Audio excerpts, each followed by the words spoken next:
После обращения президента Венесуэлы Николаса Мадуро к союзникам с просьбой о военной поддержке, в аэропорту Каракаса приземлился российский транспортный самолет Ил-76. Этот рейс стал заметным сигналом того, что Москва готова усилить взаимодействие с Венесуэлой в ответ на растущую активность США в Карибском регионе. Ил-76 – один из ключевых транспортных самолетов российских вооруженных сил, способный перевозить до 50 тонн груза или около 200 военнослужащих. Его появление в небе над Венесуэлой сразу вызвало оживленные дискуссии в экспертной среде, поскольку произошло оно вскоре после заявления Мадуро о том, что его страна обращается за военной и технической помощью к России, Китаю и Ирану. По данным ряда западных источников, самолет принадлежит компании «Авиакон Зито Транс», которая находится под международными санкциями. Ее деятельность ранее связывали с перевозками оборудования в интересах российских частных военных структур, в том числе с логистикой, пересекавшейся с регионами присутствия группы «Вагнер». Официального подтверждения тому, что рейс имел отношение к подобным структурам, не поступало. Однако сам факт прилета подсанкционного самолета стал предметом множества спекуляций.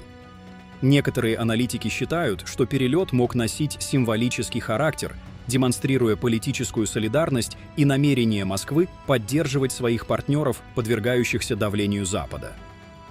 Другие не исключают, что Ил-76 доставил оборудование или технический персонал для укрепления оборонных объектов и систем наблюдения. Обращение Мадуро к союзникам последовало на фоне заметного усиления военной активности США в Карибском бассейне.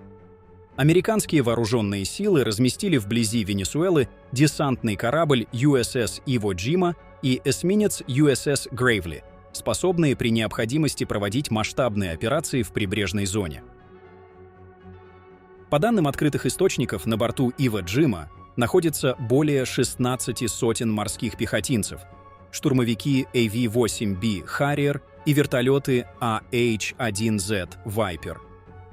Одновременно подразделения морской пехоты проводят совместные учения с вооруженными силами Тринидада и Тобаго, что, по мнению наблюдателей, является элементом стратегической подготовки к возможным действиям в регионе.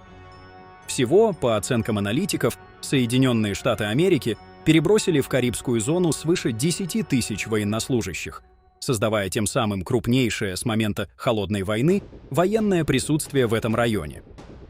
Венесуэльские власти называют такие шаги агрессивными и провокационными. Президент Николас Мадуро открыто заявил, что считает происходящее попыткой давления на его страну из-за ее природных богатств. Если бы у Венесуэлы не было крупнейших запасов нефти в мире, если бы она не обладала 30 миллионами гектаров плодородных земель и стратегическим положением, нас бы, возможно, даже не упоминали, сказал он, подчеркнув, что энергетические ресурсы стали главным фактором интереса иностранных держав. Тем временем Южное командование Вооруженных сил Соединенных Штатов Америки, Саутком, опубликовало новые кадры учений 22-й экспедиционной морской группы в Пуэрто-Рико. Формально эти учения позиционируются как рутинные, но совпадение их сроков с перемещением американских кораблей и активизацией дипломатических заявлений вокруг Венесуэлы создает впечатление более широкого сценария военного сдерживания. В этой напряженной атмосфере визит российского самолета в Каракас становится не просто транспортным событием, а частью большой геополитической головоломки, в которой каждая деталь несет символический смысл. Россия, традиционно рассматривающая Латинскую Америку как регион стратегического присутствия, демонстрирует, что не намерена уступать свое влияние, тогда как Соединенные Штаты Америки пытаются удержать контроль над пространством, которое десятилетиями считалось зоной их прямых интересов. Между тем, в мире наблюдается все более отчетливое движение к многополярности. Президент США Дональд Трамп в недавнем выступлении заявил, что Соединенные Штаты могут возобновить подземные ядерные испытания, отметив, что другие страны тоже это делают. Подобные заявления воспринимаются как отражение растущего желания Вашингтона пересмотреть прежние ограничения и продемонстрировать готовность к новой эпохе стратегического соперничества. Параллельно на дипломатических площадках звучат откровенные оценки глобальных процессов. Американский посол в Турции и специальный представитель по Сирии Том Барак на конференции в Бахрейне заявил, что все, что Запад предпринимал на Ближнем Востоке после падения Османской империи, оказалось ошибочным. По его словам, стабильность в регионе обеспечивают в основном традиционные монархии, которые сумели сохранить внутренний баланс и доверие общества. Барак также отметил, что Ливан фактически лишился управляемой государственной системы.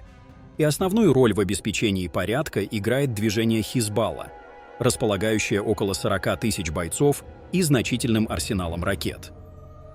Дипломат добавил, что в регионе формируется новая ось взаимодействия, включающая Турцию, Азербайджан и Армению. По его словам, движение от Каспийского моря к Средиземному морю может стать элементом более масштабного перераспределения сил, где США и Турция стремятся укрепить свои позиции в условиях глобальной перестройки альянсов. На фоне этих процессов все больше внимания привлекают заявления европейских лидеров. Министр обороны Греции Никос Дендиас в недавнем интервью заявил, что Турция превратилась в мирового лидера по производству беспилотников, выпустив более 1 миллиона единиц различного типа. По его словам, это пример того, как современная война может решаться технологиями, а не количеством войск. Он напомнил, что конфликт в Карабахе показал решающую роль дронов в изменении баланса сил на поле боя и подчеркнул, что страны, способные контролировать воздух, фактически контролируют будущее. Все эти эпизоды, от прилета российского Ил-76 в Каракас до обсуждений новых стратегических осей и технологических прорывов, вписываются в общую тенденцию усиления глобальной конкуренции. Сегодня даже один рейс военного самолета становится частью политического диалога, символом выстраивания новых линий влияния. Россия, Китай, Иран и их партнеры стремятся укрепить собственные позиции в мире, где традиционные механизмы баланса перестают работать. США, в свою очередь, активизируют военные и дипломатические шаги, чтобы сохранить лидерство в ключевых регионах. Мир постепенно входит в эпоху, где границы между демонстрацией силы, защитой интересов и политическим сигналом становятся все более размытыми. Венесуэла, оказавшаяся на пересечении интересов крупных держав, становится ареной, отражающей эти глобальные противоречия. И именно поэтому посадка одного российского самолета в Каракасе приобретает значение, выходящее далеко за рамки локального события, становясь частью большой шахматной партии, где каждый ход тщательно просчитывается, а каждая фигура, будь то корабль, самолет или дипломатическое заявление, имеет стратегическое значение для всей мировой системы. Пишите ваше мнение в комментариях и подписывайтесь на наш канал, чтобы не пропускать самые важные геополитические события.